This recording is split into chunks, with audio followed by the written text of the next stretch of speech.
2 years after Picard ended, I want Star Trek Legacy more than ever. When Star Trek Picard aired its final episode 2 years ago, it delivered a nostalgic, emotional send-off to one of the franchise's most iconic captains. Jean-Luc Picard, played with enduring gravitas by Sir Patrick Stewart, got the closure many fans never expected.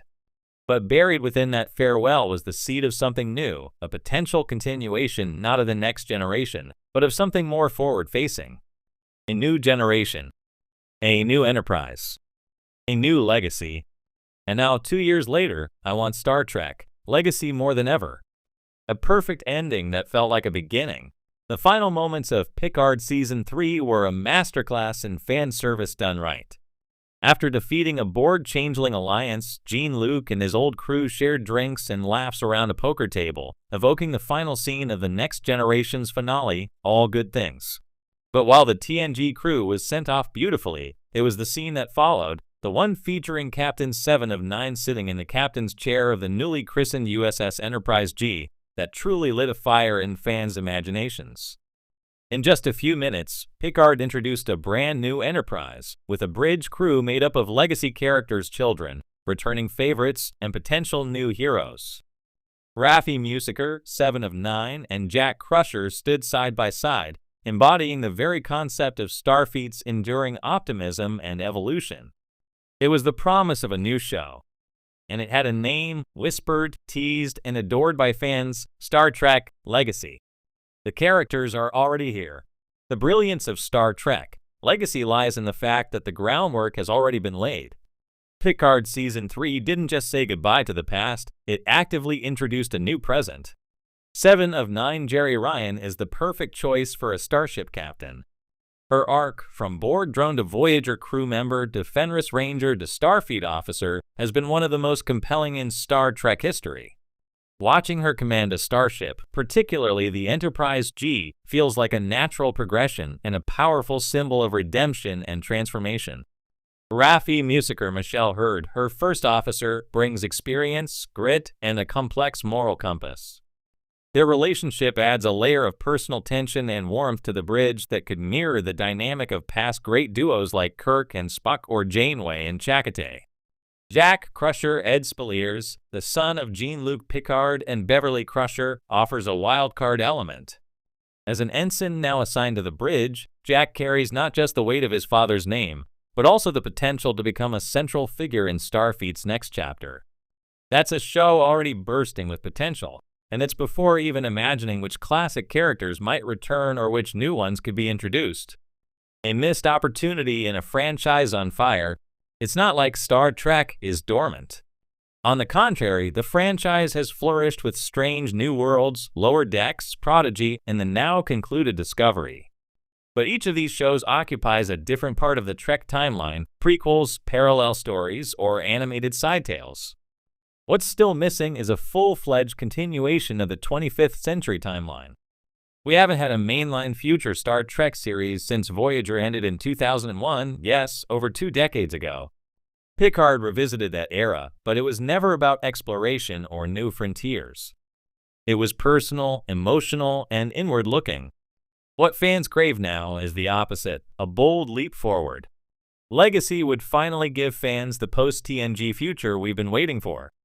Not just emotionally, but narratively, Star Trek Legacy could chart new territory while honoring everything that came before. The weight of the name Enterprise. There's also the simple power of the name Enterprise. Across Star Trek's 60-year history, no other ship carries the same emotional weight. From the original series to the Next Generation to the prequel adventures of Enterprise, and even in the Kelvin movies, the USS Enterprise has always been the soul of Starfleet.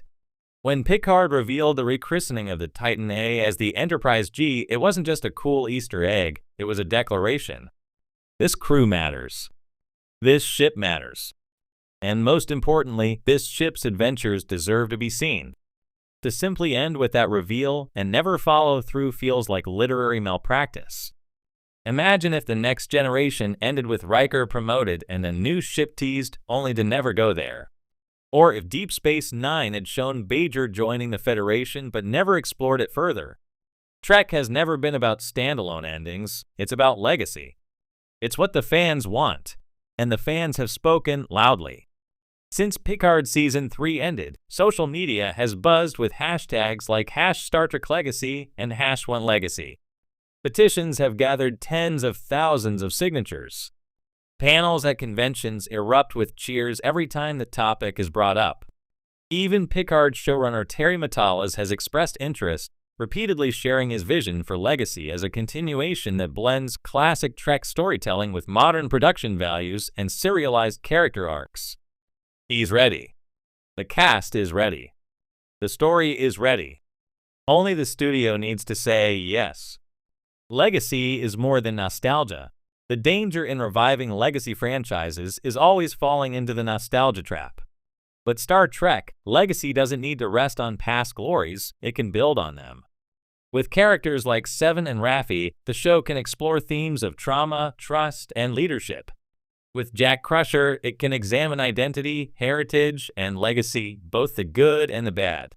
With the Enterprise G, it can chart strange new worlds, new life, and new civilizations, while reflecting modern dilemmas like AI ethics, ecological collapse, and political division. It can be a show that speaks to now while still honoring the Trek tradition of hopeful futurism. Bridging generations. One of the greatest potentials of Legacy is how it could serve as a bridge between generations of Trek fans. Much like the next generation brought in new fans while honoring the original series, Legacy could do the same for both old and new audiences. Imagine guest appearances from characters like Geordi LaForge, now head of Starfleet's Fleet Museum, or a retired Admiral Janeway mentoring Seven. Maybe Worf appears as a Klingon ambassador. Maybe we finally get closure on DS9 storylines or a follow-up on Voyager's lost crew. These wouldn't just be fan service, they would be narrative goldmines. Yet at the same time, Legacy could introduce new alien cultures, new mysteries, and new Federation politics, things that no past show has touched. Trek's strength has always been its ability to evolve, and Legacy would have the tools to do just that. Why now? 2 years ago, Picard's final episode felt like an invitation. And for 2 years, that invitation has gone unanswered. But with Discovery concluded and strange new worlds thriving, there's room for another flagship show. Legacy could be the Star Trek series that ties it all together, the emotional center of a sprawling universe. The actors are still active, the sets exist, and the audience is eager. Delaying much longer risks losing momentum, not just for the characters, but for the 25th century timeline as a whole. More importantly, in a world filled with cynicism, polarization, and fear about the future, we need Star Trek Legacy because of what it could represent. A future where broken people find purpose, where differences are strengths, and where exploration of the stars and of ourselves remains the ultimate goal. Final Frontier, next chapter. 2 years ago, Picard ended. But something far more exciting began. A future filled with potential. A ship waiting to